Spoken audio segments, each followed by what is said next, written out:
அண்மைச் செய்தி.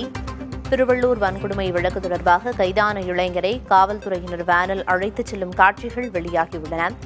ஆந்திரா, தமிழ்நாட்டின் எல்லைப் பகுதிகளில் மாறி மாறி காவல்துறையினரின் வாகனம் செல்லும் காட்சிகள் வெளியிடப்பட்டுள்ளன.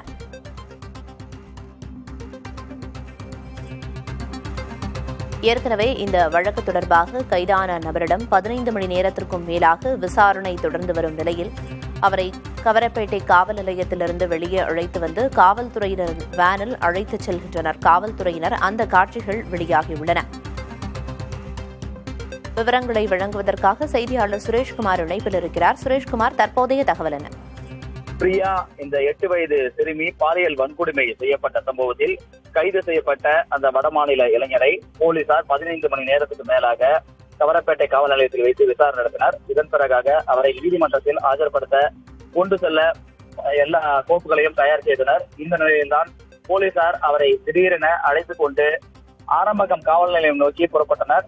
இப்படிப்பட்ட நிலையில் காவல் நிலையத்தில் வைத்து, அதாவது புகார் அளிக்கப்பட்ட காவல் நிலையத்தில் வைத்து விசாரணை நடத்தப்பட வாய்ப்பு இருப்பதாக அறியப்பட்டது. அதே போன்று அவர் சம்பவத்தில் ஈடுபட்ட அந்த இடத்திற்கு சென்று ஏதாவது விசாரணை நடத்த வாய்ப்பு இருப்பதாக சொல்லப்பட்டது. ஆனால் இதற்கெல்லாம் மாறாக தற்போது காவல்துறையினர் மிகுந்த பாதுகாப்போடு அந்த நபரை தமிழ்நாடு மற்றும் ஆந்திர மாநில பகுதிகளுக்கு உட்பட்ட பல்வேறு இடங்களுக்கு, குறிப்பாக ஒற்றையடி பாதை, அது போன்ற காட்டு பகுதி போன்ற பல்வேறு இடங்களுக்கு வேனில் அழைத்து செல்கிறார்கள். தற்போதைய நிலையில் ஆந்திர மாநிலத்தின் சிசிடி பகுதியை கடந்து, தடாவையும் கடந்து சூலூர்பேட்டை நோக்கி வாகனம் சென்று கொண்டிருக்கிறது.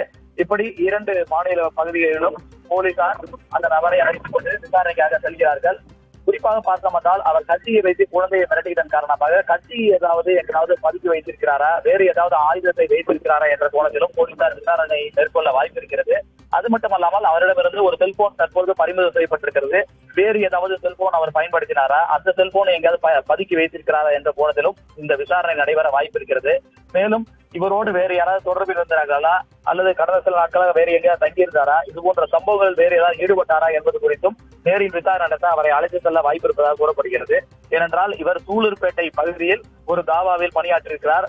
அவர் தொடர்ந்து ரயில் நிலையம் மற்றும் ரயில் நிலையத்துக்கு ஒட்டிய பகுதிகளில் அவ்வப்போது சுற்றி திரிவதும், அவருடைய நண்பர்கள் பலரோடு கூட்டு சேர்ந்து அவர் அந்த பகுதியில் உலாவி வருவதும் காவல்துறை விசாரணை தெரிய வந்திருக்கிறது. நேற்றைய தினம் கூட அவரை ரயில் நிலைய பகுதி, சுற்றுவட்டார பகுதியில் அவரை பிடித்து கைது செய்திருக்கிறார்கள்.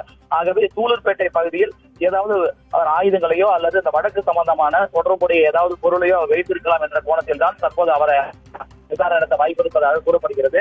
இது ஒருபுறம் என்றால், காவல்துறையினர் மிகுந்த பாதுகாப்போடு டிஎஸ்பிகள், ஏஎஸ்பிகள் போன்ற உயர் அதிகாரிகள் மட்டத்தில் பாதுகாப்போடு அந்த வேனில் போலீசார் அந்த நபரை அழைத்து செல்கிறார்கள். தமிழகத்தின் பகுதி மற்றும் ஆந்திர பகுதியில் இந்த வேன் தொடர்ந்து போலீஸ் பாதுகாப்போடு செல்லும் சம்பவம் ஒரு பரபரப்பான சூழலை ஏற்படுத்தி இருக்கிறது. குறிப்பாக தமிழகத்தையே உலுக்கிய இந்த சிறுமி பாலியல் வன்கொடுமை சம்பவத்தில் 14 நாட்களுக்கு பிறகு அந்த வடமாநில இளைஞரை போலீசார் கைது செய்திருந்தனர்.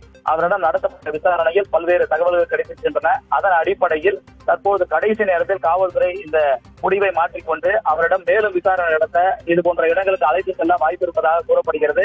என்ன இருந்தாலும் காவல்துறையோட விசாரணை என்பது தொடர்ந்து நடைபெற்று வரக்கூடிய வேளையில் இந்த பரபரப்பான சூழல் என்பது தமிழகம் மட்டுமில்லாமல் ஆந்திர மாநிலத்திலையும் பரபரப்புக்கு உள்ளாக்கி இருக்கிறது. பிரியா, தற்போதைய தகவல்களுக்கு நன்றி சுரேஷ்.